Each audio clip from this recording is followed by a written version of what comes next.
So is this mic on? Does it matter? I guess it is. We'll go with it. You joining me for this one? Yes. All right.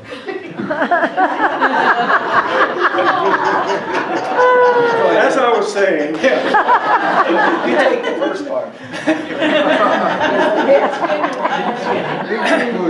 We're talking about Christ consciousness this month, and of course we know that that term comes from Jesus Christ, which we know is wrong, of course. If you were there at that point, you wouldn't have gone up and said, well, hello, Mr. Christ, how are you doing?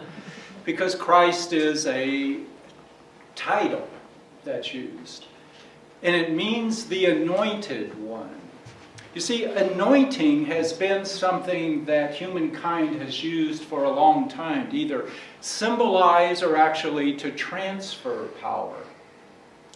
The Aboriginal Australians, if someone passed away who they thought was a very good person with great characteristics, they would anoint themselves, rub themselves with the intestinal fat of the person in order to take on his characteristics.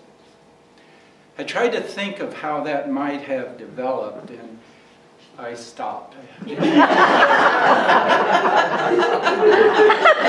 East Africa, if they killed a lion, they used to rub the fat from the lion on their body to anoint themselves with the courage, the bravery of the lion. And it got to where we also used it to take on the characteristics of the gods. So Achilles' mother dipped him in, if you will, coated him with ambrosia in order to give him the characteristics of the gods, the immortality. Of course, she held him by his heel when she did that. And in the Hindu religion, in India, if they're going to bless a house, they rub it with butter as an anointment of the house. Or if someone's possessed by devils, they may rub them with butter, because the anointing brings on the power of the gods to them. And we know that in the Christian, Judeo-Christian tradition, it was used that way, as a way to symbolize and also, if you will, to bring on the power of God. So originally it was priests and kings who were anointed, and then later prophets, and they would anoint them by pouring oil on their head, olive oil. So what does it mean when we seek the Christ consciousness? Are we expecting somebody to pour oil on our head? Obviously not. We're looking at anointment by divine spirit. A pouring on, if you will, of divine spirit into us. And how do we go about doing that?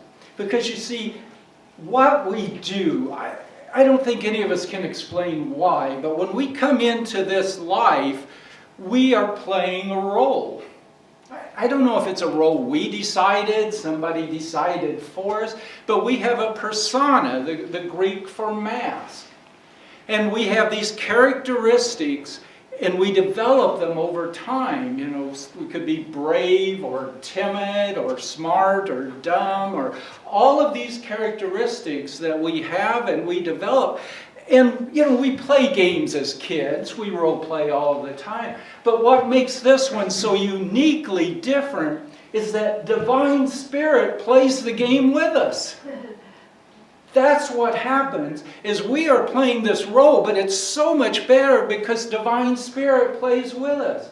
And if we say we are playing the role of the victim, and divine spirit says, oh right, yes, let's play the game. You're the victim, and you get to be the victim. And if you play the game, oh, stupid thing, I do stupid things all the time, and divine spirit says, yeah, what a fun game. Let's play that game. You're going to do stupid things all the time.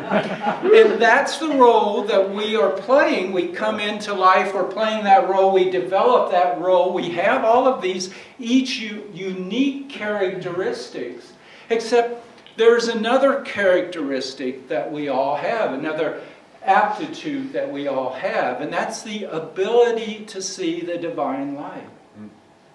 Now, some of us, for whatever reason, may already have that ability better than others, but all of us have that. Under all conditions, we have it and we can develop it. So how do we go about developing this ability in ourselves to see the divine light? Because the Eastern Orthodox Christians said the purpose of light is theosis. Theosis is taking on the likeness of, or the being a union with God.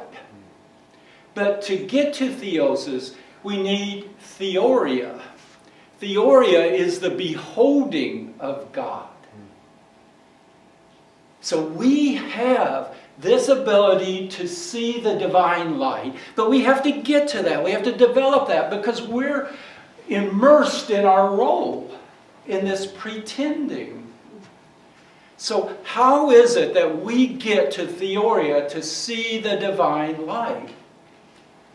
And we start, most of us, with gnosis, with knowledge.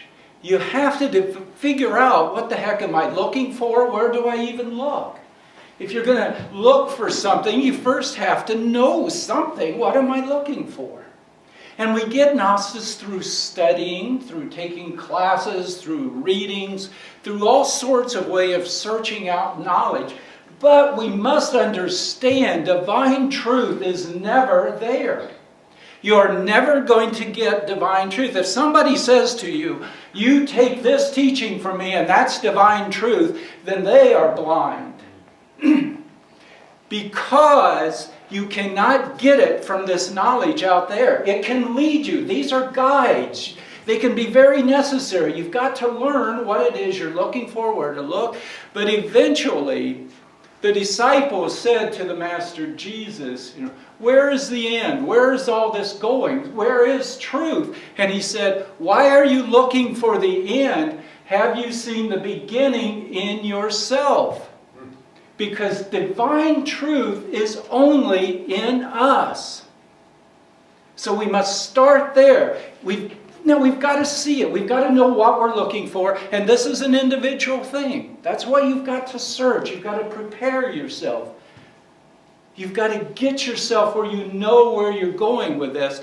And then you go back to the beginning. Now, we don't like that. We want to say, hey, I'm looking for the end. What's the bottom line? Where's all of this going?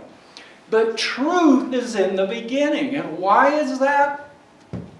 Because this role we're playing is the beginning of the illusion.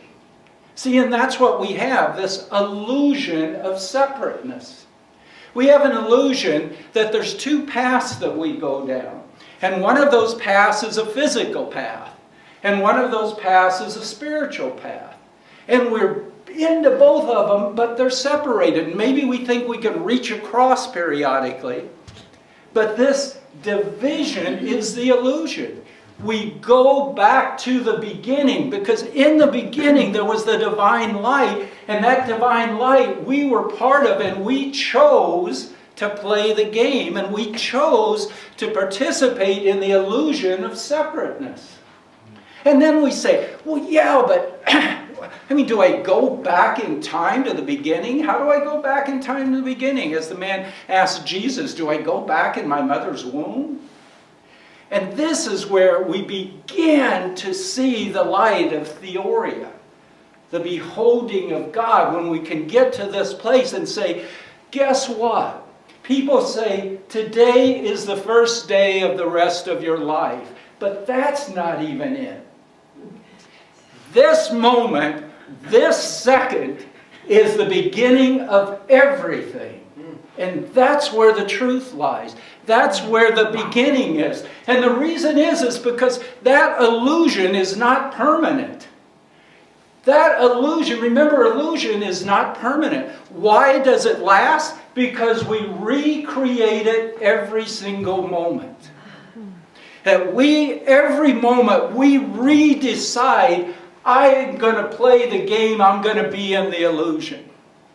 And if we can go back to that beginningness, right now and see that point at which we choose to divide, to be separated, then we behold the face of God at that point. And that's an exalting, beautiful place to be. When we behold the divine Spirit in us, that is our, in effect, creation. But that's not where we want to be. Remember, that's theoria. We want to go to theosis. We want to embody that. And how do we do that? We do that by putting our intention on it. We have seen this divine Spirit, but you know what we want to do too? We want to do things. We want to manifest. We want to heal. We want to do things. We're doers. And we learn about that, and we do it. We take classes to learn to do things, and that's okay. There's nothing wrong with that. Jesus and Buddha both did healings, but they both always said, do not look for those. Those are the results. They're not the cause. They themselves are the manifestation. So we can learn to do, but if we want theoria, we have to go beyond that. And we have to put our intention on that view within us of the divine. And then here's what we do when we've done that. We move forward. We move forward on this path. And this is the beauty of it. Because what we do is we've gone down that path and we've looked to the right and there's the physical world, and we look to the left and there's the spiritual world, and we say we're on two different paths. We're separate. We're divine, and then here's the spiritual. But the truth is they're both the same path. We just look different ways. And if we can get ourselves back to the beginning, if we can behold the face of God and put our intention and move forward in the oneness, being whole and complete instead of separating ourselves, and move forward through life in that oneness, then we have Genesis. We have the new birth that we look for, and divine Spirit anoints us and we become the Christ consciousness. Wow.